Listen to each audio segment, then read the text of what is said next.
And so one of the cell types we focused on are astrocytes, which I mentioned earlier. They're these resident glial cells of the central nervous system. They interact with both the vasculature, so they sort of have these end feet that wrap blood vessels, and they also directly interact with synapses, so they can kind of actively shape neurotransmission. And so through a series of experiments, what we found is that there's a receptor in astrocytes, a receptor tyrosine kinase called EGFR, which actually appears to be sensitive to the same cytokines that we detected in the plasma. So basically, if you are looking at how EGFR expression changes or molecules that EGFR controls, if you treat with steroid hormones and IL-1 beta, let's say, from which is a cytokine we detected in the plasma, it actually modulates EGFR expression, which in turn then shapes other transcriptional programs that we investigated.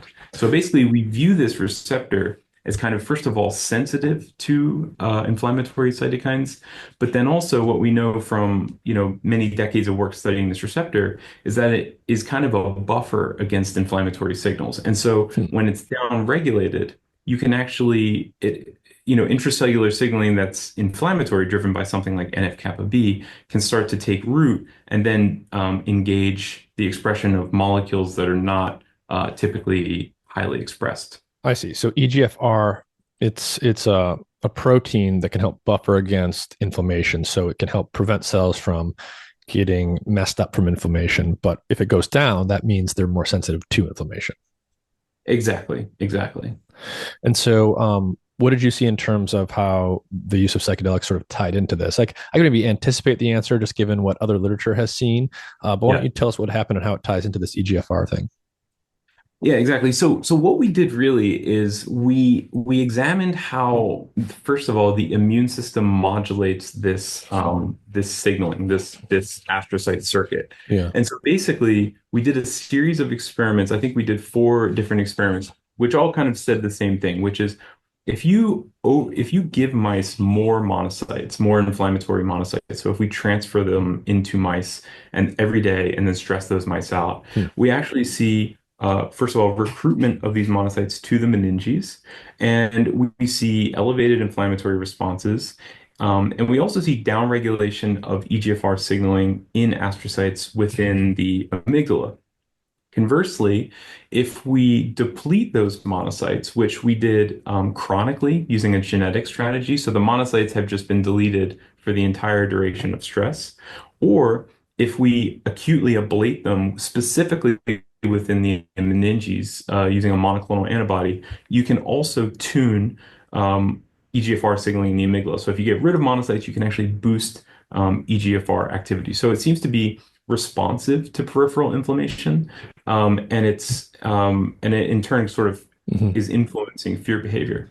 Yeah. So the psychedelic part comes in because what we find is that in the stressed mice, where they have this accumulation of immune cells in the meninges, when we administer psychedelics, the same immune cells that are modulating EGFR leave the meninges after about a day. Hmm. And so what we were thinking is that psychedelics are actually these not anti-inflammatory, but let's say modulators of tissue plasticity by essentially getting rid of cells that can control, basically getting rid of immune cells that can control behavior. Hmm. So that's sort of how we view it. It's a complex multicellular circuit, but that's sort of how we view them as sort of indirect modulators of what's going on in the brain by influencing the immune system. Yeah. So stress, so restraint stress can increase the amount of these monocytes that are circulating.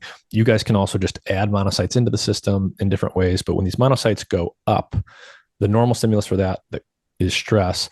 If they get to the meninges, they can have this effect on the brain via EGFR, where they're essentially rendering circuits more vulnerable to this inflammation induced by stress.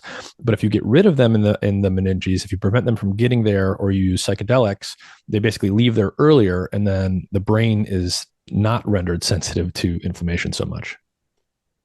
That's right. And I think more broadly, the whole monocyte inflammation concept ties into other work also on the amygdala done by Jun He and Gloria Choi, where they showed actually there's this bidirectional modulation of anxiety or amygdala activity, if you wish, that is controlled by pro and anti-inflammatory cytokines. So the Hmm. pro-inflammatory cytokines, something that would be released by monocytes, etc., drives this fear behavior.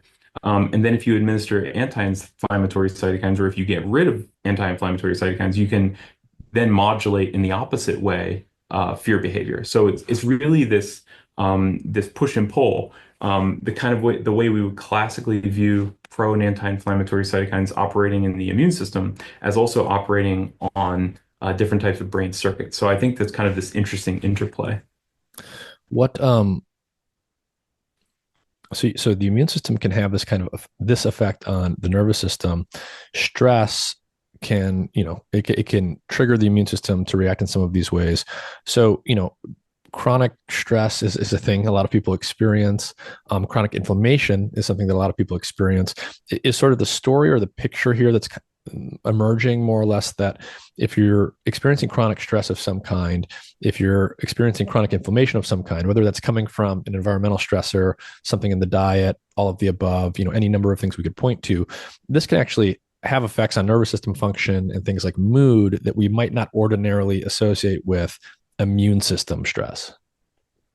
Yeah, I think that's exactly right. I mean, it ties into this concept that there's a kind of unanticipated brain-body communication. So what's happening in the environment can profoundly shape what's going on in the brain. And we know these types of changes happen.